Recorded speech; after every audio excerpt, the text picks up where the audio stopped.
Welcome to Scotia-Glenville Middle School. This presentation is primarily for parents of what are currently our 5th grade students at our 4 elementary schools, but certainly if students want to watch this as well, that's fine too. So parents, students that are going to be up with us here next year starting in 2022-23. My name is Bob Cosmer. I'm the Scotia-Glenville Middle School principal. I'll be with you for your middle school careers, your next 3 years. Some say your best 3 years. And I have what is going to be a rather extensive virtual presentation talking about how the middle school might be a little different than what, as parents, you've come to expect from the elementary schools, and certainly from what the students have experienced at their elementary schools. It's going to be a different schedule, going to be certainly many more teachers. You're not going to be in the same room as much. You're going to be transitioning from class to class. All those types of things I'm going to touch upon. And we have other people as well that you're going to hear from. You're going to hear from academic heads in regards to expectations academically. You're going to hear from our athletic director. You're going to hear from some teachers, both from one teacher from the upstairs team, Team O'Nair, and one from the downstairs team, Team Highlander. And certainly you're going to hear from next year's 6th grade counselor, and that 6th grade counselor will be with you when you go into 7th grade and when your student goes into 8th grade. So what's the beauty of having 3 counselors is I get to loop my guidance counselor so they can really get to know the families well, get to know the students well. There's an element of trust there that's very important in that type of relationship.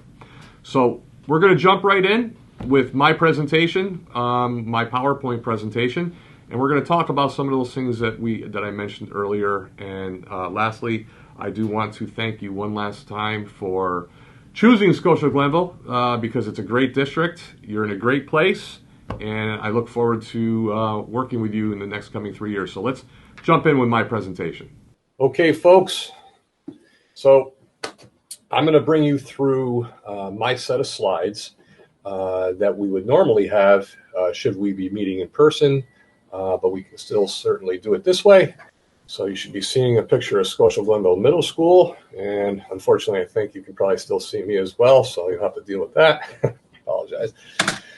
All right, so first and foremost, what I'm going to tell you is that these next 3 years, despite any apprehension or even excitement that you may have, they're going to go by very quickly. So believe it or not, I would ask you to enjoy them if you could, because middle school years are those years that they make you laugh a lot. They give you a lot of gray hair. As you can probably see, I've been through it with 2 daughters myself, but they do go by rather quickly. But your 6th graders come to us, and even though this is a little younger than a 6th grader, but I'm trying to illustrate the point that they come to us very young, bright-eyed, very innocent. Not that even my 8th graders aren't innocent either, but they come to us very bright-eyed and very enthusiastic and very, very eager, a little apprehensive. But I would tell you that they get comfortable very quickly, and by the time they leave, they kind of leave like this. They have that little bit of, all my 8th graders have a little bit of swagger in their step. They have obviously all the right answers, but that's what makes it fun. That's what makes it enjoyable. And I would tell you that our kids are a little more resilient than we give them credit for, and they certainly pick up on the middle school culture, schedule. They do it rather quickly. So if I could do anything this evening, not this evening, depending on when you're watching this video, but if I can do anything today during this presentation, is that I understand the apprehension and anxiety that even a parent feels. But I would tell you, again, that our kids are pretty resilient. They're going to be okay. All right, so again, welcome to the middle school. There's going to be a lot of opportunities for your child to meet new friends, to explore new subjects, to think about their future goals, certainly to demonstrate some more responsibility, and then to grow mentally, physically, and then socially. And a little bit on that meeting new friends aspect. Your child obviously has gone through their elementary years, or the majority of probably their elementary years, whether at Lincoln or Sac or Glendale, Glenwarden, what have you, and they have they have their set of friends, but they have a unique opportunity starting in 6th grade where all 4 of those elementary schools are going to be coming together. And they're going to have an opportunity to expand their friend base and to make new friends. And that's a great thing. It doesn't mean they have to leave their old friends behind. They're just going to be adding friends to their base of friends. So, and in doing so, sometimes my 6th graders and even my 7th graders too, you may see some changes among your son or daughter as they try exploring into those new relationships. And they might want to make some more friends. So I would always encourage you to encourage your son or daughter to just be themselves, not to be trying to be what they think that these new people may want to see. Just be themselves, because obviously true friendships are ones that are built over time, and they're built on a foundation of honesty. And obviously encourage your child to have a lot of self-respect for themselves and to respect others when they are making new friends. Okay. Some orientation dates I want to talk to you about. Now, typically, I would have my 5th graders by school come over in late May and in early June, and they would take tours of the building, and we would do like a little scavenger hunt and things like that. Now, I do not anticipate, I don't know for sure, but I don't anticipate we're going to be able to do that again this year, just, with given the restrictions and COVID and things like that. But I will do what I did in last June, in that I will meet with the entire 5th grade class. All 4 elementary buildings will have an opportunity to meet with me on a Google Meet, and we will speak for some time. I'll answer questions. And then in August, where you see where it says locker setup and building tour, in August, we will be coming in. I will have my 5th graders in based upon alphabet. I'll bring them in segments. And I would ask that probably instead of mom and dad, but maybe mom or dad or guardian would come in, and they can certainly, they'll have their schedule by then, and they can walk their schedule. I would encourage they walk their A-day schedule and they walk their B-day schedule. They go from class to class, and hopefully we'll have our lockers back by then as well. And they'll have an opportunity to set up their locker, test their locks, put any pictures of family pets or siblings or whatever they want in their lockers and get them all set up. The 6th graders have a unique advantage a little bit in that probably about a good 65 to 75% of all of their classes are pretty much housed in one wing. So there's not a great deal of travel throughout the building, but there will be times that whether they're going to lunch or certainly physical education class, art class, and technology, that they are going to be traveling from the 6th grade wing over into the more of the center part of the building. Okay, but in August, we certainly will have them in, and it's better that they can come in and just kind of get a little bit more comfortable with how the building is laid out. All right, so how does middle school vary from elementary school? Well, in a bunch of different ways. In 6th grade, they're going to have a team of teachers. I have 2 teams of 6th grade teachers. Upstairs is Team O'Nair, and downstairs is Team Highlander. We kept with the Scottish tradition and kept with Scottish names.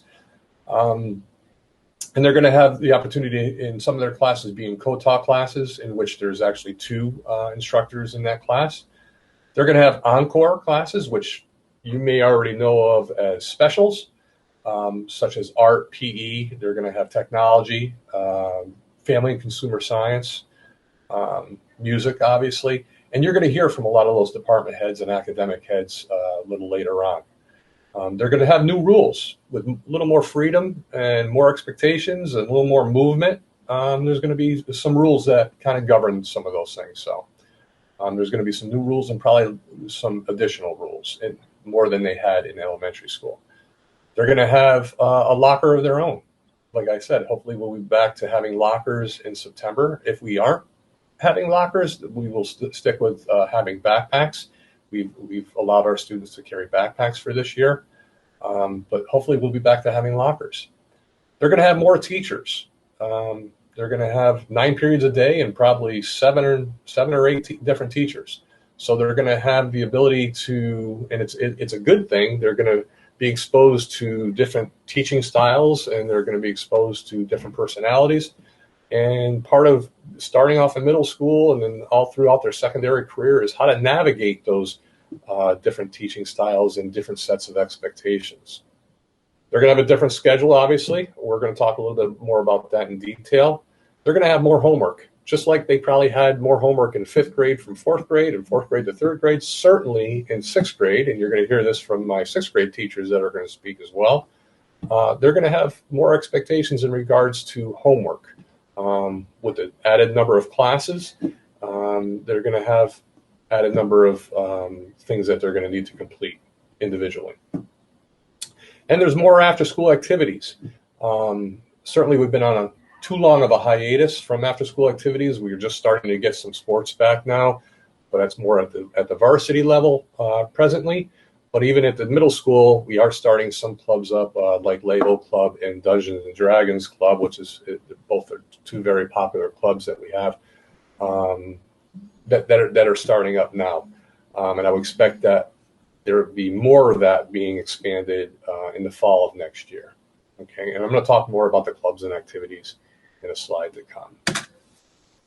One of the things I'm most proud of here, and I feel that I'm very, very lucky to be the principal of Scotia-Glenville Middle School, because I have a very, very dedicated staff of teachers and support personnel, not just teachers, but everybody here really is part of one larger team. And my teachers are very hands-on, they're very tactile. They make learning engaging, they make learning interesting. And they really, you have to have a kind of a certain personality to teach at the middle school. You have to have a thick skin, and you have to be able to really be able to connect with middle school kids. And where I think that we as a community are very fortunate is that we have a group of teachers at this middle school that does that so extremely well. And they're very involved with all those clubs and activities and dances and things like that.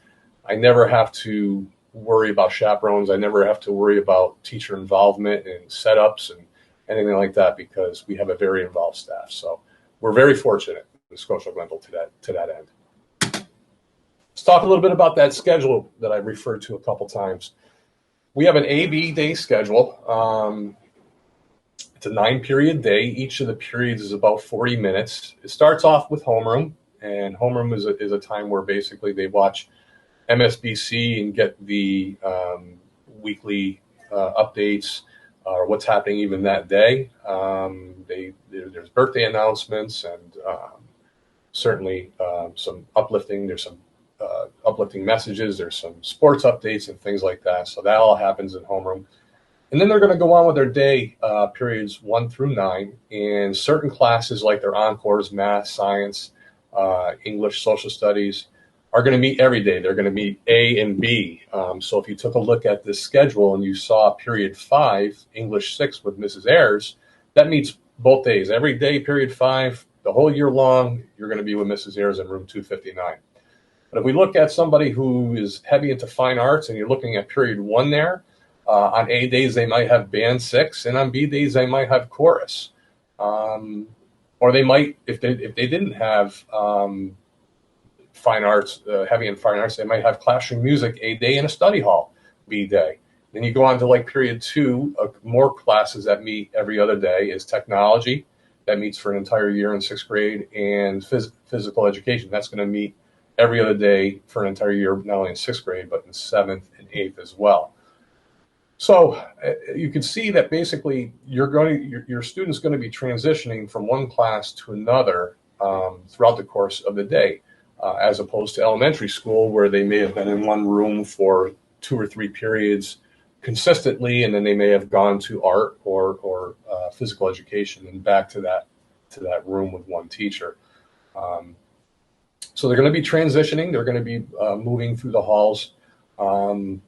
And depending on if it's an A or B day course, that also depends on semester-long courses, such as there are year-long courses and semester-long courses like health, classroom music, family consumer science, Those things only last for the first half of the year or the second half of the year.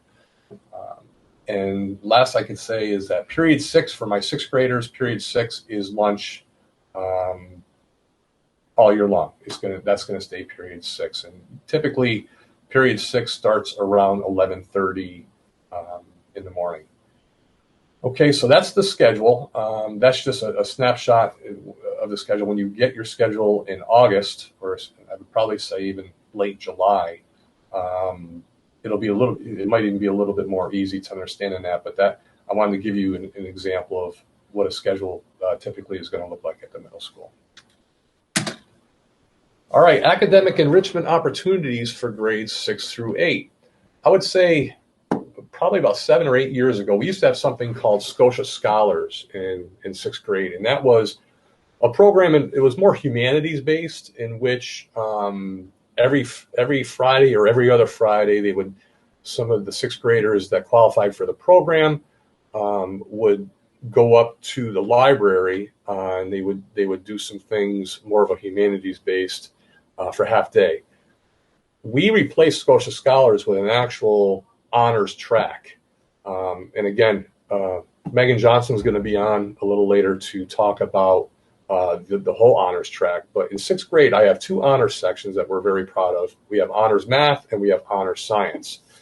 And typically, not that it's set in stone that you can't get into 7th or 8th grade honors without having the 6th grade honors. You certainly can. You certainly apply.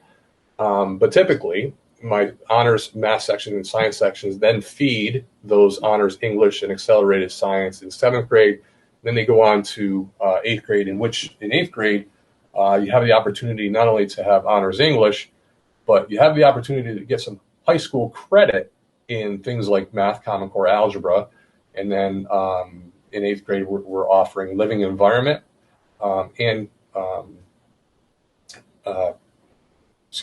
earth science. Okay, and both of those give the credits for the high school track. And also in 8th grade, we're happy to have the studio art section for our 8th graders. They actually give up their lunch. They eat quick in 7th period. Then they go see Mrs. Arnowski, and she has a studio art section right here. And by the time they get to the high school, they'll already have that underneath their belt as far as their progression in the fine arts. Organization is crucial, not just important. This is important, but I would say it's crucial, especially for middle school students. Okay, students need to check and use their agendas on a daily basis. All right, they need to seek help if they don't understand something, not only from their teachers, but they can certainly seek help from their number one liaison in the whole building, is their guidance counselor, which is next year is going to be Mr. O'Connell. So, but certainly their teacher is the first line of defense. If they don't understand something, inquire. Set up some time with your teacher before school, after school, during your lunch, during a study hall, what have you. Some common time, so whatever is causing that confusion can be cleared up. Need to keep their lockers and binders neat. Need to be organized. Okay. At home, have a place for homework, and then check Parent Portal to make sure that you're keeping up to date with what's coming up. All right. And this goes to the next bullet list, which is pretty important. Chunk big assignments into smaller ones. So if in social studies you have a DBQ, or if you're working on something like a mythology, like in Greek mythology, which I know they do in 6th grade, or if you have a family consumer science project, which is due in a couple weeks, whatever it may be, don't wait until a couple days before to really attack those big projects, but get on top of them and chunk them into smaller segments of work so that they're not all building up on you, because you're not only going to have one assignment or you might have an assignment, and you might have a test on that Monday. So if you're waiting for Sunday night to work on a Greek mythology project and you have a math test Monday, 2nd period, you're not going to be able to prepare the night before the way you would adequately prepare for an assessment that you would have coming up. Okay, so parents, it's important to kind of reiterate and stress those things about organization and working with your children, as we will be working with your children as well, to become prepared and organized. Parents certainly make a difference. We want to partner with you in your son or daughter's academics. Schoolwork definitely comes first. It's going to come before any club activities, any sport activities. That's the number one priority is the schoolwork. Set reasonable expectations. That goes along, not every student is going to be a 99 plus student. So just make sure we all are reasonable and realistic in our expectations. We certainly want to always strive for the absolute best. Set a regular homework time in a quiet place in your house. Certainly, with my middle school kids this year, a lot of which are home or they're home part of the week. They certainly have their home areas set up for class and for homework, which is a quieter place within the household, whether it's the kitchen table, whether it's a desk and a workspace within the student's room, whatever it may be, as long as it's a dedicated place for homework and for schoolwork. Parents, I would strongly encourage you to check the agenda on a daily basis in addition to Parent Portal, which we'll talk about in a minute, but check the student agenda as well for any notes and assignments for your son or daughter. And then help with the organization and time management we spoke about prior. And then contact school with any concerns or questions. I said that Mr. O'Connell for the next 3 years is going to be your number one liaison, your number one bridge. And what's nice about having 3 guidance counselors is that Mr. O'Connell is going to be with you not only for 6th grade, but he loops with you for 7th grade and then for 8th grade.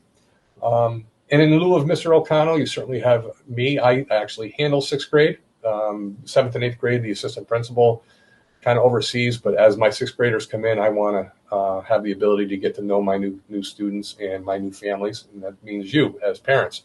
So I am always available to you as well. Mr. O'Connell, and then certainly your son or daughter's teacher, give a phone call, an email. We're going to talk about Parent Portal in a minute, where you're going to have access immediately to the work, the expectations, and certainly their email address as well. That's where it leads to right now. Parent Portal features. So if you don't have Parent Portal, I want you to have Parent Portal. But if you don't have it today, that's fine. We're going to talk about when you can get signed up for it. But Parent Portal has that weekly Thursday update from the principal. Certainly has all the grade information and homework assignments. You can drill down by just clicking on a grade, and it can tell you what is comprising that grade, and then what homeworks are still outstanding, or which ones have been handed in, how your student has done on an assessment. It has access to any PowerPoints, or I should be a little more current and say Google Slides or Google Forms that will be presented in class. You can download those handouts. As I mentioned, you will have your teacher's contact and email right there, and it's right on your phone, so you can check on your phone. You can have it on the fly. There's a mobile app. And I know a lot of my parents we do period by period attendance, and they'll be checking to make sure that their son or daughter was timely in getting from class to class. So it has the attendance feature as well. Again, if you don't have it, that's fine. The student codes are going to be distributed in August when you do come in with the orientation, and you just have to bring your license or an identification card. Student evaluations, again, Parent Portal is going to tell you about the grades. We have online report cards. Does that mean that you can't have paper report cards sent to you? No, you can certainly do that. You need to request it through guidance. Unfortunately, I will say also that if a student starts to struggle and they perform poorly in 2 or more classes, automatically a paper report card is generated. But typically we have online report cards, so you'll receive a message as to, okay, the report card for the middle schools are now updated and they are ready to be viewed. Conferences with counselor and a teacher, and certainly you don't have to wait for any specific reason to have a conference with a counselor or a teacher. If you just want to have a check-in, you just want to get to know your student's counselor and teacher, you can have a parent meeting. They typically are used for if a student begins to struggle, but that shouldn't be the only reason. We're here to partner with you. and that is all encompassing. All right, let me talk a little bit about being a good digital citizen. I'm sure it's probably no secret to you that our students are a lot more savvy with technology. Certainly, I don't want to date myself, but certainly than I was even when technology became a thing. They are very savvy with technology, but I would encourage you as moms and dads and grandparents and guardians to become involved with what your children are doing. And if you already are, that's great. But always be vigilant about being involved with what your children may be doing on social media. And again, I'm going to date myself here, but going back to the days when it was just MySpace and then it became Facebook, and now it's evolved obviously to Instagram and Snapchat and TikTok, and I know that there's probably a bunch of others that I'm leaving out that are even more current. I get that. So but I would tell you that your kids know what they are, so you need to know what they are, and you need to know exactly what's going on social media, because when we don't, are sometimes with a little too much freedom, technology-wise, some folks can land into some hot water, and we want to make sure that does not happen. And we want to make sure that our students, no matter what grade, 6 through 12, even before 6th grade, whatever, are doing things that they're going to leave a positive digital footprint of themselves come sometime that they're applying for a job, not bringing up things that they may have done when they were younger and they wish they hadn't done. So I would encourage you to become involved in that. What can you do as a parent? Know the technology your child is using. Know the ways to get around parent monitoring. Like I said, our students are pretty savvy with this, and I would tell you some of the platforms don't make it easy as well. Snapchat is just that folks would be involved with things on Snapchat, and then obviously they go away after a certain amount of time. So it becomes harder for parents sometimes to monitor that. But if you know some of the ways around it, you'll be able to avoid the really bad stuff, which is my last bullet there. Because obviously for some serious things, severe disciplinary consequences could be enforced. There's a lot of things that I can handle here at school. There's other things that happen, unfortunately, when it comes to social media and things that happen at night on a phone that basically I'm told to step aside, that it's being handled by law enforcement. So hopefully we'll never get to that point, but certainly you being involved in that end of it will help to ensure that we don't get to that point. All right, let's talk about some of those activities that we talked about. In 6th grade, you do have access to become involved in student council. Our ski club is going to be coming back next year. Game club, guitar club, drama club will be coming back next year. Makerspace is a big one. Respect Club, I told you before, Dungeons and Dragons Club is a big one. Our club, the Lego Club. Give, that's our community service club. Basic has not operated. That's Brothers and Sisters in Christ. That hasn't operated in the past couple of years, but it may. I don't have a club advisor for that yet, but that may be one that comes back as well. And then certainly Fuel Up to Play 60. Spirit Week. We really need to have a huge Spirit Week when we come back in the fall. And hopefully, again, we will be, I'm going to stay optimistic and say that we're going to be coming back to a point where we can enjoy things like Spirit Week and a lot of these clubs. But Spirit Week is something, obviously, it's usually a 4-day week in which every day has a theme, whether it's the 80s, and then a decade theme like the 80s and 70s and 90s and what have you. And then certainly the last day of Friday of Spirit Week, it's always a Tartan Pride day in which everybody gets on tartan gear and shows their pride for Scotia-Glenville. And then that usually culminates sometimes in Spirit Week with PTA Presents, in which there's a student dance on a Friday evening as well. So again, we're hoping a lot of those things come back. I'm going to just be optimistic and say that they are coming back, but we'll cross that bridge when we come to it. MSBC morning show. Unfortunately, that I would only be able to show you that link if we were in person, so I'm going to move past that for now. But I would encourage you. I'll just go back to it for a minute and tell you that MSBC morning show. Even if you wanted to watch it now, we're still doing it now during this hybrid virtual situation. It starts at 7:25 daily. If you go to the middle school webpage, there's a link that says watch the morning announcements. Anybody can do it. It's on the internet. It's on the middle school webpage, and you don't have to have a son or daughter even currently in the middle school to do it. So I would encourage you to check it out. Okay, check for success, be on time, respect people and property. These are basically just, rules to pretty much live by.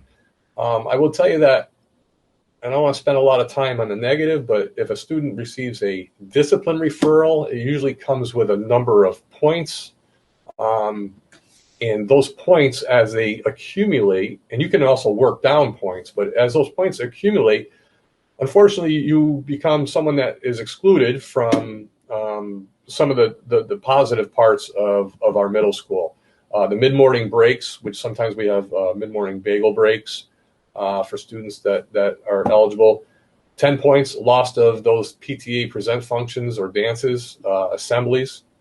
20 points, you're going to run the risk of not being able to participate or even attend the drama club productions or participate in athletics.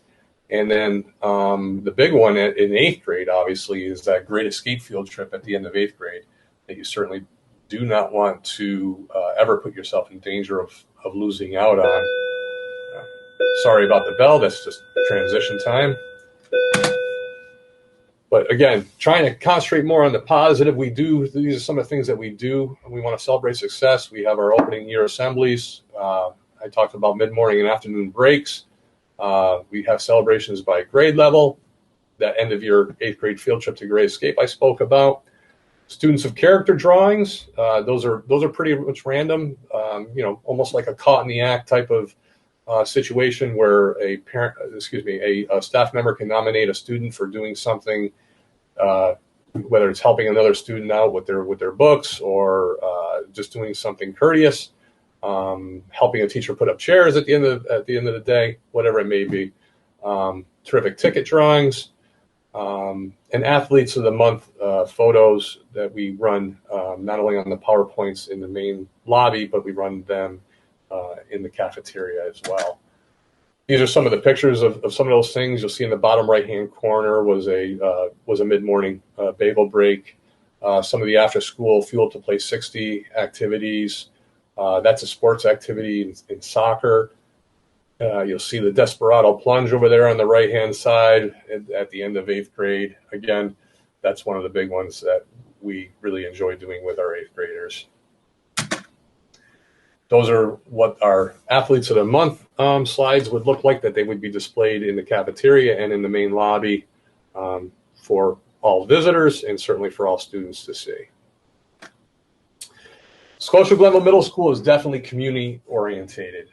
We do a lot of things, whether it's food drives or for individual charities, muscular dystrophy,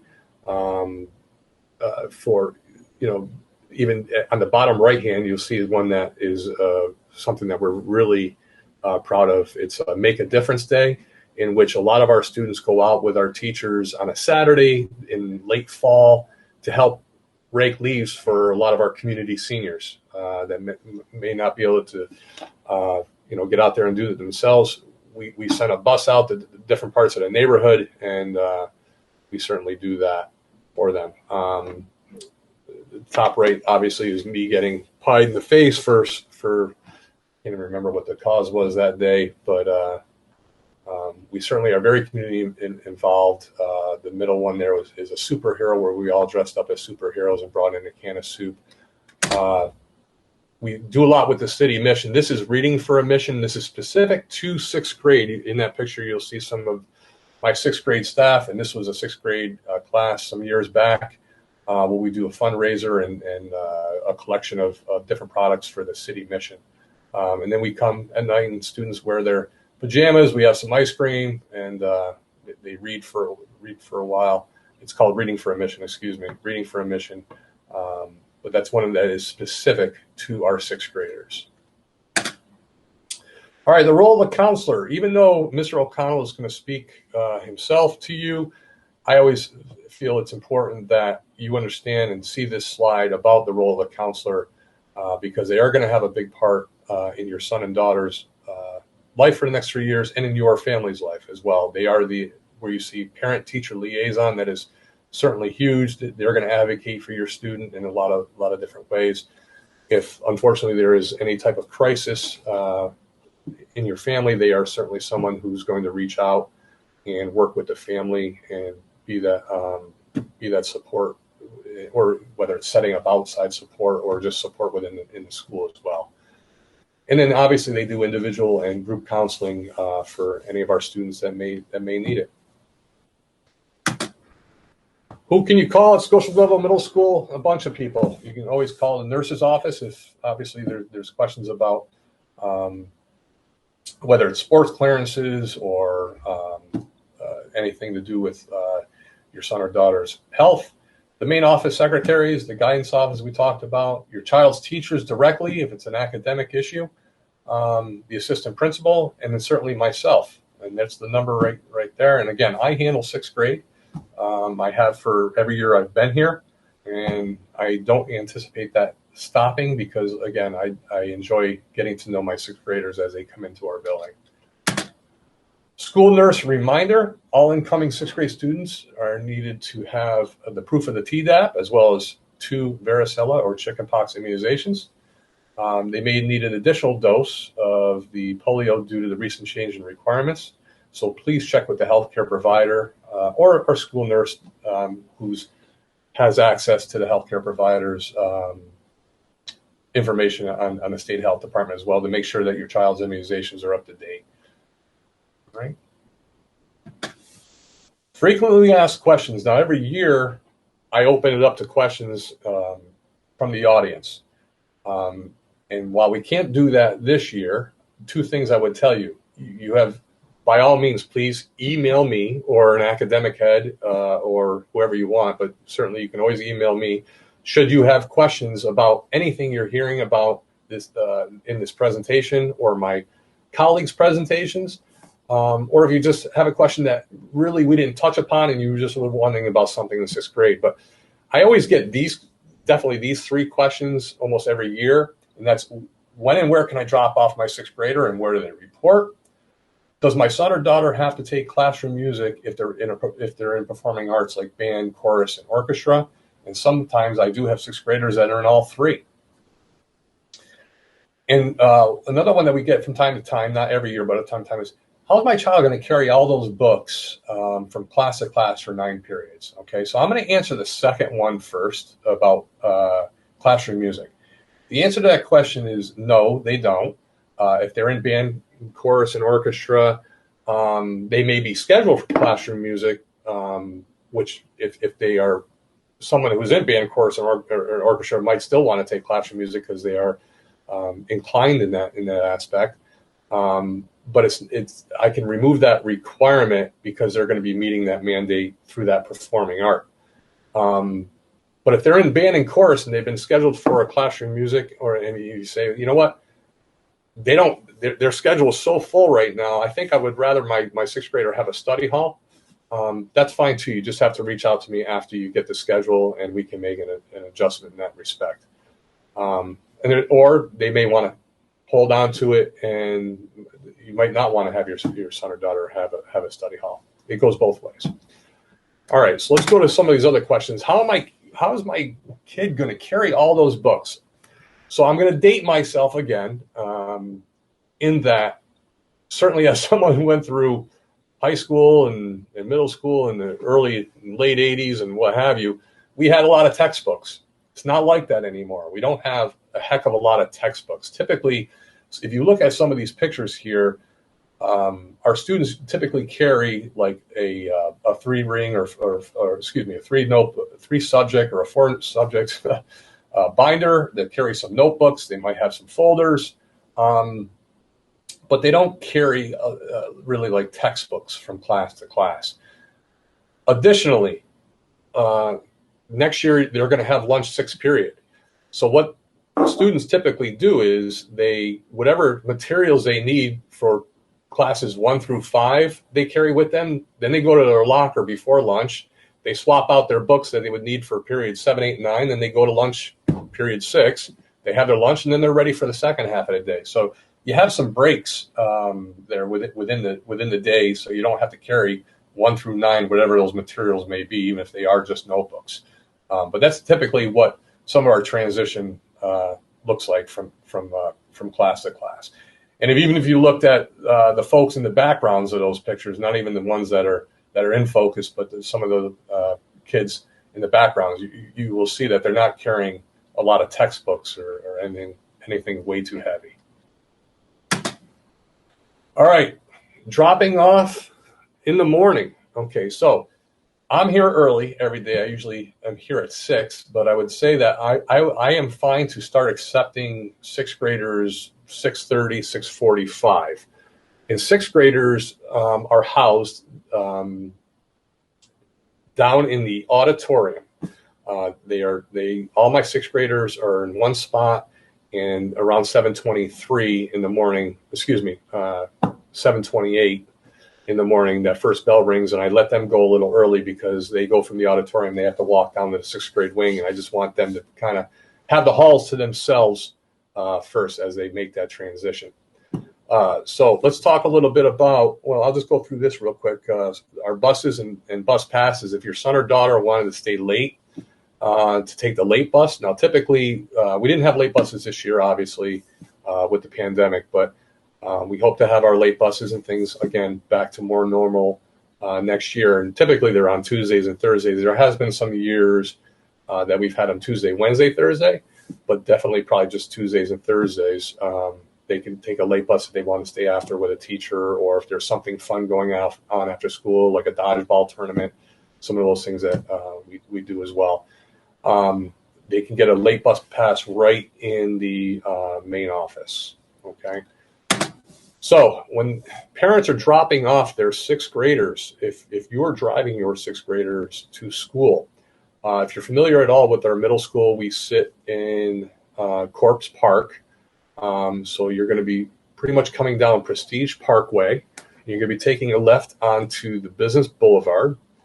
And then you're going to be coming in, you're going to see where you have the parent entrance towards the side of the auditorium. You're going to be coming in there, and then you're going to be going straight, and you're going to be coming right up to the sidewalk. And if you can see where it says sidewalk, right by where it says student drop-off pickup area, you'll see myself, or you'll see a couple of my colleagues that do morning supervision. And you can simply drop off your 6th grader right there, and they walk right through those auditorium doors into the auditorium where they're seated. If your son or daughter is taking a bus, the bus pulls into the bus loop, and they're going to be going through a set of doors, either by the auditorium main lobby doors or the school's main lobby doors, and then they're going to be walking down to the auditorium where they're going to be housed until about 7:28, as I've mentioned. Okay, no parent vehicles in the bus loop at any time. It is specifically just for buses. So please stay away from the bus exits and entrance areas, and stick to the parent exit area where you basically you can exit. Excuse me, let me rephrase that. You can exit through the bus entrance area when the buses aren't pulling in, but typically most people leave through the parent exit the same way they came in, the parent entrance, but no parent vehicles in the bus loop whatsoever. All right, so when school is closed, if you're not on that automatic notifier system for school closures, definitely you want to get on that notifier system. If we have a 2-hour delay or if we have a school closing, you're going to receive a text or an email immediately letting you know. Or if there's a building evacuation drill, or if it's not a drill, that text notifier will go out as well, and there will be a reunification plan put into place. So parents, you should have an emergency plan in place should school is closed, based on your supervisory needs. Okay. So that is I apologize, that is my long-winded and many slide presentation. So at this time, I'm going to turn it over to some other folks that can speak to you. And I'm going to go back here for a minute. And you're going to hear from the guidance counselor, Mr. O'Connell. You're going to hear from some of the academic heads. And you're going to hear this year, which is great, you're going to hear, because we're going to do this virtually, you're going to hear from a couple of the teachers, one from the upstairs team in O'Neill and one from the downstairs teacher in Highlander, but they have definitely a set of expectations that they want to talk to you about as well. So I'll be back with you to wrap it all up, but let me turn it over to some other folks now. Hi, parents of fifth graders. Welcome to the middle school. I am the department chair for foreign language for world languages. And I wanted to talk a little bit about what your student should expect in the middle school and then continuing on into the high school. So the foreign language state requirement requires 1 high school credit to graduate with a Regents diploma. That credit takes place during the middle school. So in grade 6, your student will take an exploratory foreign language program to introduce them to the languages of French and Spanish. They will do just a taste of the language to see which one they might prefer to take and continue with. And they would then take 7th grade and 8th grade in that language of their choice. If they pass the checkpoint A, used to be known as the New York State Proficiency Exam, at the end of grade 8, then they earn that 1 high school credit in foreign language. If they don't happen to pass that test at the end of 8th grade, then they can continue on into 9th grade and have more opportunities to get their credit that way. They must pass it to earn their high school diploma. Some students are going to be foreign language exempt depending on IEPs and 504s. So that would be something you would want to talk with your guidance counselor about, or perhaps the CSE chairperson. You usually take the 6th grade exploratory program, which is a pass-fail class in 6th grade. And then when you move on to 7th and 8th grade, it would count actually towards their quarter average. If you have any questions, please feel free to email me. My email is clip@sgcsd.net, or my office is at the high school if you would like to contact me there. For parents of 6th graders, as you may or may not know, in the middle school in New York State, every student is mandated to participate in a technology education curriculum. And we like to think that encompasses everything that has parts, motors, flies, rolls, or is built. And that's a very oversimplified description. But we have a 3-year experience at Scotia-Glenville. So it's a 6th grade, 7th grade, and 8th grade program. And your 6th grade students will participate in technology education every other day for the entire school year of their 6th grade year. And that will lead them to the completion of the 7th and 8th grade curriculum, and then potentially lead them into electives at the high school curriculum. So I would like to introduce Mr. Lance Keating, who is our 6th grade technology education teacher. If you have any questions for me, I can be reached at the high school or by email at pcollins@sgcsd.net. Thank you for your time, and Mr. Keating will be with you shortly. Hi, I'm Lance Keating. I teach 6th and 7th grade technology here at Scotia-Glenville Middle School. We've made a quick presentation to show parents and students some of the materials and curriculum that we'll cover throughout our course of our 6th grade school year. In 6th grade technology, we study history of technology as well as computer history, internet safety, digital citizenship, and cybersecurity. Measurement systems, both standard and metric, 3-view orthographic CAD drawing, 3D CAD drawing, spreadsheet design, as well as function. And at the end of the year, we complete an engineering bridge design project. Below, I have a few examples of student drawings as well as the bridge project. The first drawing Students complete a series of shapes and learn how to put dimensions using the ruler on the CAD drawing program. The second drawing is a 3-view drawing taken from the 3D object. And the third drawing, they complete both the 3D as well as the 3 views of the object.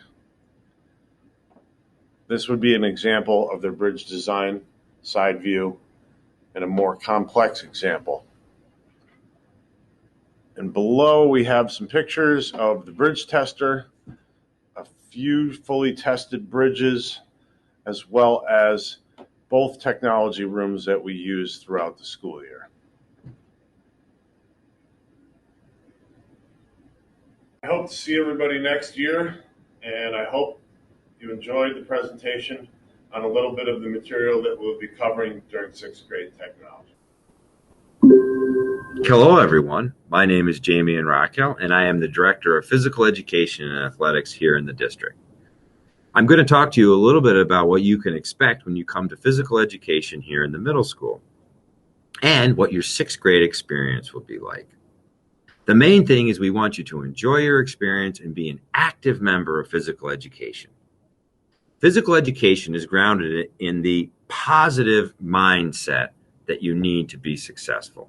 We are going to help you with your attitude, and we are hoping that you will take away from this experience all the wonderful things that Miss Carrie Grace has to offer. This year has been a little different for you in the 5th grade due to the COVID-19 protocols, and we've had to change how physical education is delivered. But we are hoping to be back to normal next year and using our regularly scheduled curriculum. Let me share a little bit about that curriculum with you. We start off our year with some icebreakers, as you will get to know some of the students who attended other elementary schools around the district. Then we will begin to teach you some of our team sports that you worked on in the 5th grade. We'll focus on many team sports such as soccer, field hockey, and flag football. We'll share with you during these physical education classes that some of these sports, as I just mentioned, are offered as modified sports. And we have lots of different modified sports. Our physical education teacher, Miss Carrie Grace, will share with you which specific modified sports we offer here at Scotia-Glenville. Your own personal fitness is very important to us. And we'll teach you how to understand your body and how to understand creating your own personal fitness experience. We will help you set goals for yourself, and we will help you achieve those goals safely and teach you ways that you can work on these goals on your own time through your own lifestyle. Finally, I'd like to share with you our citizenship benchmarks that we will teach you here in the 6th grade. They are patience, trust, integrity, accountability, and body language. There are brand new New York State standards for physical education, and citizenship is a point of emphasis, not only for the state of New York, but also for us here at Scotia-Glenville. And part of this process is going to help with your transition from the elementary school to the middle school. By doing these citizenship initiatives, you will help yourself and your classmates feel more at home here in the middle school. Again, my name is Jamie and Raquel. I am super excited for you. We have a wonderful middle school with a wonderful staff. If I can be of any assistance as you enter the 6th grade, please do not hesitate to shoot me an email, and I will see what I can do to help you. Thank you, and I appreciate you listening. Parents, I'm Sue Vacris, the academic head for English and Social Studies for grades 6 through 12. I'm going to give you a brief overview of what you and your child can expect in middle school for those subjects. Both subjects are skill-based, and there are, by design, many cross-curricular connections between the two subjects, which really reinforces the learning for both areas for your student. We'll begin with social studies. In 6th grade social studies, students begin with the study of early man and continue through ancient civilizations. The same social studies practices students learned in elementary school are continued here: gathering and interpreting evidence, geographical and chronological reasoning, research, and civic participation. Students really learn to do the work of social scientists. You can see here how, as they study ancient Egypt, they learn hieroglyphics. That is actually the name Gabi spelled out into the mirror. And they even, when they're in person, get to mummify chicken legs. By 7th and 8th grade, they move on to the study of New York State and the United States history. On to ELA. Here are some of the major works covered. Percy Jackson is a great favorite among 6th graders, and there are a lot of social studies connections here because of the study of Greek gods and goddesses. They read A Long Walk to Water, which takes place in the South Sudan, Africa, and Inside Out and Back Again, about a young girl during the Vietnam War in later years. This activity is one that's been a big hit this year as students do their research on ancient China. The hybrid environment is ripe for these kinds of activities, and our teachers have done a wonderful job creating fun things for them to do. In this case, each time a student answers a correct question about ancient China, they're closer and closer to opening that door and letting their teachers escape the escape room. This and the next 3 slides are student-created projects for Percy Jackson and the study of Greek mythology. They created cabins based on their choice of demigod. This one is Demeter. She's goddess of harvest. Here we have Aphrodite. You can see the hearts. She's also the goddess of beauty, ergo the mirror. And the goose is another one of her symbols. This is Apollo, the god of music, most well known for that, hence the Apollo Theater in New York. He's also associated with the color gold, the sun, and he dipped his hand in some medicine as well. And here is Hades, god of the underworld. No explanation necessary. At the end of 6th grade, students have the option in ELA of applying to be in the honors section of 7th grade ELA. There's an application process, and it's based on that and teacher recommendations. For social studies, students have the opportunity at the end of 8th grade to apply to be in an honors class. And finally, here we have some students while we were in person, and boy, we missed that. I'm sure you do too. As you can see from the laurel wreaths, they are most likely again studying Greece. And I just thought I would point out a few things for being successful in ELA and social studies that I'm sure are true for all subjects in middle school. Keeping up with assignments, staying organized, participating, asking questions, and reading for pleasure, not just for homework. Reading anything they can, even if it's just the back of a cereal box. When they're reading, they are learning. Finally, best of luck to you and your child. We are so excited to meet you and have you here. Good luck. Hi, my name is Kim Morgan, and I am a 6th grade teacher on Team Highlander, which is the downstairs team, and I teach social studies. Hi, my name is Becky Ayers. I teach on the upstairs team on Team O'Nair, and I teach English and social studies. So moving from elementary school to middle school is an exciting time for the students. For the first time, students will experience new freedoms, meet new friends, and have different classes. However, with this excitement comes more responsibility and higher expectations. Students will no longer be walked around the halls in a straight line by their teacher, which is definitely exciting for them. But they will be responsible for their behavior and are expected to be kind to others and follow the rules in the hallway. The students will have many teachers on their schedule and go to classes such as home and careers, foreign language, and technology, which are definitely exciting additions to their day. However, they will be responsible for completing work in more classes, and they will need to stay organized. Their agendas in Google Classroom will help them with this. Moving to the middle school also brings the 4 core classes, and it will be exciting to learn about mummies and gladiators and insects and the planets in science. However, students need to be responsible and understand that those 4 core subjects will be equally important throughout the day. Both teams send out a weekly update letting you know what is happening that week in the 4 core classes, and each team also keeps a digital homework calendar that is updated daily. PowerSchool will be a lifeline as this is where all students' grades are posted. It is a great way for families to stay on top of homework, test grades, and check for missing assignments. So becoming a student at Scotia-Glenville Middle School is an exciting time for families. Yet, students need to be responsible Tartans. Which we know is something that each of them can be. We got this and can't wait to meet the students and families in September. Go Tartans! Go Tartans! Hello, parents and future sixth grade students. My name is Mrs. Johnson, and I am the academic head for science, math, and health. I'm going to take a few minutes to walk you through a few of our program highlights, beginning with our sixth grade health program. All sixth grade students participate in a 10-week health program.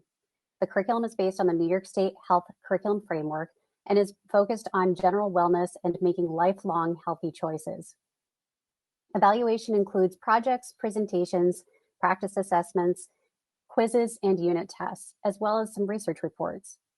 Topics of study include, but not limited to, mindfulness and mental health, healthy heart and nutrition, making informed consumer choices, alcohol, tobacco, and drugs, disease prevention, and human growth and development. This health program continues into the 7th grade as well. Our middle school math program expands on themes of algebra, geometry, statistics, and essential number sense. Our curriculum is based on the next generation math standards and the New York State math learning standards. Students will be challenged with real-world questions, working in groups to solve complex problems, and develop unique strategies for problem solving. Students can expect to write mathematically, read for information, draw and graph information, as well as verbally explain their thought process. Students will explore topics in area and surface area, introducing ratios, rates, and percentages, dividing fractions, arithmetic in base 10, expressions and equations, rational numbers, and data sets and distributions. Our middle school science program consists of topics in the fields of science, physical science, life science, and earth science. Our curriculum is based on the next generation science standards and the New York State Science Learning Standards. Our instructional approach is inquiry-based, student-centered, and hands-on. Students will explore topics in electricity and magnetism, energy and energy transformations, ecosystems, investigating weather and climate, and culminate the year with a capstone lesson and research project on the human impact on Earth's climate. In the 6th grade, we do have a science and math honors program, which follows the same curriculum as our general 6th grade math and science courses. The honors program encourages students who are interested in STEM to dig a little deeper with their thinking and questioning, extend their writing a little further, and engage in additional research and independent projects. The courses are not codependent. A student may enroll in the honors science program or honors math program if his or her interest is more focused in that subject. Students are recommended for this program by their 5th grade teachers with a panel review of students' academic portfolio and preparedness. Throughout the year, students are expected to demonstrate academic growth and continue to express interest in STEM. At the end of each school year, students must complete an application to reapply to the middle school honors math and science program as part of their ongoing commitment. This concludes our math, science, and health segment of the program. Thank you for the opportunity to share with you, and I look forward to meeting your 6th graders next year. Hi everyone, my name is Laurel Campbell. I'm going to let you know about the FAQs department courses at the middle school. So FAQs is for Family and Consumer Sciences, and we have 3 teachers in our department. I'm the department head, but also teach up at the high school. And then Mrs. White and Mrs. Thomas both teach at the middle school. And I have my email up here if you have any specific questions that you think of, I'd be happy to answer. So feel free to email me if anything comes up that you want more information on. So I'm going to let you know about the Home and Career Skills course that the students take at the middle school. And this is across 6th, 7th, and 8th grade. So students will be scheduled for this course all 3 years of middle school. It kind of gets broken up across the 3 years as opposed to taking it all at once. Students will have it in either the fall or the spring of each year, so either quarters 1 and 2 or quarter 3 and 4, but it runs every other day. So the total time is 10 weeks per year, but students will have it on either A days or B days, depending on their schedule. And it is a mix of academic instruction, but also a lot of hands-on activities. So you'll see that with some of the topics. In 6th grade, students get some practice with communication skills, and then child development, human development, food preparation. So they'll learn some of the basics of child development and do things like get to take an egg baby home and try to take care of it over a course of a few days. For food preparation, they'll get to work in the labs, reading recipes, cooking a recipe with their group mates, working together on that, and then getting to try their results. Things continue in 7th grade. They'll get some practice with time management, being a smart consumer. The food prep skills advance into more of the nutrition and wellness areas, so they'll get more experience in the kitchen. And then with clothing management, students will learn some hand sewing skills, among other things, but they do get to do some hand sewing projects. And then in 8th grade, as they're getting older, they'll get to focus on some career exploration, also managing their money and financial management, and they'll get to experience some machine sewing and do some projects with sewing machines.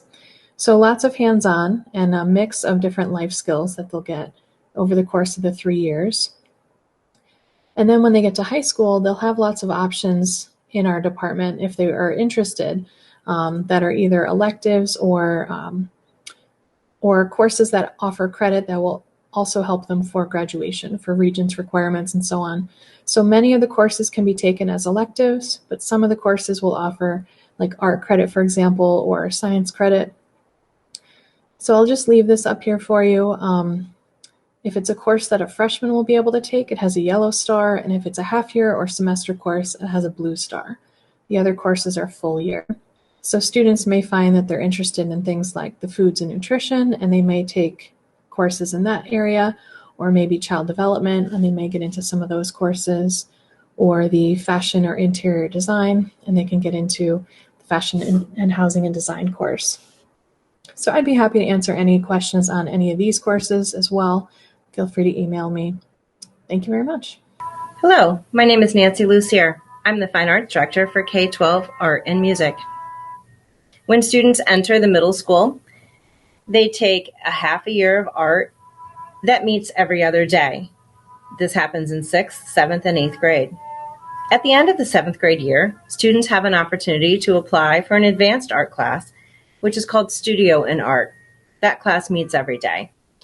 In music, students in 6th grade take classroom music. That course meets every other day for a half a year. Students, depending on their schedule, may also take orchestra, band, or chorus. Those courses meet every other day for a full year. If you have any questions, please let me know. I'm easy to reach, and Lucier at sgcsd.net. Thank you. Hello, everybody. My name is Anthony Piccone. I'm the Academic Administrator for Special Education Services here at Scotia-Glenville Central School District. I'd like to welcome you to the 6th grade transition meeting. I'm here to talk to you a little bit about what kind of special education support services are available to our students in 6th grade. Start with integrated co-teaching. Integrated co-teaching is a service delivery model in which a general education teacher and a special education teacher are sharing the instructional responsibilities for the students in the classroom. This is available in all 4 core content areas of ELA, math, science, and social studies. To support the education that is occurring in that integrated co-teaching class, we have something called tutorial. Tutorial is very similar to the resource room that you may have experienced at the elementary school, or if you had older children at the high school. The difference is tutorial has a slightly larger student to staff ratio, but many of the same things occur in the tutorial setting. Things like reteaching of content area curriculum, there may be pre-teaching that is required, organizational skills, study skills. Those are the things that occur in a tutorial class, and that is instructed by a special education teacher. You'll often find it on an IEP that is written in under supplementary aids and services, and they typically meet 1 time per day for 41 minutes, standard class period at the middle school. We also have something called equivalent instruction. Equivalent instruction is a student to staff ratio of 15 to 1 to 1, which means there's 15 students to 1 teacher and 1 support staff. Equivalent instruction is also available across the 4 content areas in 6th grade of ELA, math, science, and social studies. And the equivalent instruction program is a little bit different than integrated co-teaching in that there is a more of a modified pace of instruction, and there's modified instructional techniques to support the learning needs of the students in the classroom. We also offer tutorial to students who are receiving equivalent instruction in those 4 core content areas. So just like what we had discussed in the integrated co-teaching part as it relates to tutorial, it's the same thing for the equivalent instruction students.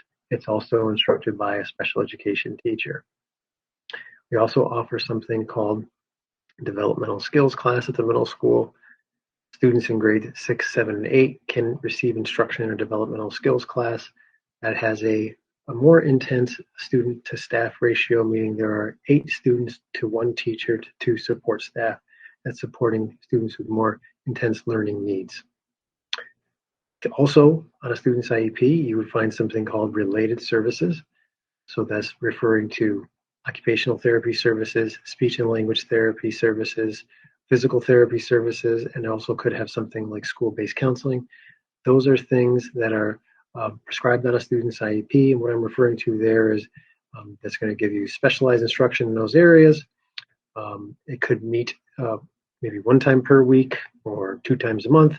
It all depends on what the needs of the student are, but those are also provided like they were at the elementary school in the middle school. We also have something called adaptive physical education at the middle school. Again, for those who are familiar with this at the elementary school, adaptive physical education means it's a specially designed program with developmental activities and games suited to the interests and limitations and capacities of the students with disabilities who may not safely or successfully engage in a general education program, general education physical ed program. So that is essentially the continuum of services that are available at the middle school. So we have integrated co-teaching, adaptive physical education, we have equivalent instruction programming, and we have a developmental skills class at the middle school. And we offer that supplemental support services through supplemental academic services through tutorial, as well as the related services that your students would be receiving at the elementary would likely carry over to the middle school. So what I'm referring to there is your speech and language therapy, your occupational therapy, your physical therapy services. Also, we have school-based counseling to meet the social and emotional needs of the students in the middle school. If you have any questions, please, you can reach out to me at apicone@sgcsd.net. Again, that's apicone@sgcsd.net. Or you can reach me via phone at 518-347-3600, extension 74101. Thank you, everybody. Have a great evening. Hello, 5th grade families. My name is Mackenzie Wetzel, and I will be the 6th grade counselor next year. I'm really looking forward to meeting you and your children and introducing them to our middle school here. So the role of a school counselor is to be an advocate for students. I'm here to help with career exploration, for academic needs, and also social emotional needs. Parents, for you, one of my main goals is to help facilitate communication with your students' teachers and with our administration staff. You can contact me via email, phone call, and we can also set up face-to-face meetings throughout the school year. Students, I hope to see you in the cafeteria, in the hallways, and also in my office. Some of you might be wondering, why would I go see the counselor? So my door is always open to talk about grades, to talk about scheduling stuff, and also to talk about conflicts with your family and your friends. My favorite part, though, is when students just come in and chat. So my door is always open, and I love to just check in with you guys and figure out what's going on in your life outside of school. Invite me to your sports games. I'd love to see you all outside of the building, too. So I will be your counselor for all 3 years of the middle school. So you get to see me from 6th grade all the way to 8th grade when I get to send you off to the high school. During these next 3 years, communication really is essential between the school and the home. So parents, please don't hesitate to reach out to me so that we can make your child's experience here the best possible. I really look forward to meeting you all soon, and I hope you are excited for our middle school. Thanks. All right, folks, we're back to me. I thought it'd be important to actually show you live one of my slides in regards to the morning drop-off. So as you can see from behind me, parents are going to be pulling in at the far left corner of this parking lot behind me. You're going to be pulling right along the sidewalk right here. You would drop off your sixth grader at the top of those stairs right there. They would come down, they would meet myself or a couple other people that I have out here supervising as well, and come out with me. We would come in and I'll show you where they're going to sit in the morning when they come in. So they would come in, they would sit right here in our illustrious newly remodeled auditorium, which we are very, very proud of. I can't wait for some nice drama productions that are going to take place here. And with that, we will conclude this presentation. I want to say thank you to all the presenters, my academic heads, my teachers, and department heads that spoke to you as well today. They did a wonderful job. And we all collectively very much are excited to have your most precious commodity, your children, spend the next 3 years here with us at Scotia-Glenville Middle School. And I hope to get to know you as well. Thank you, folks.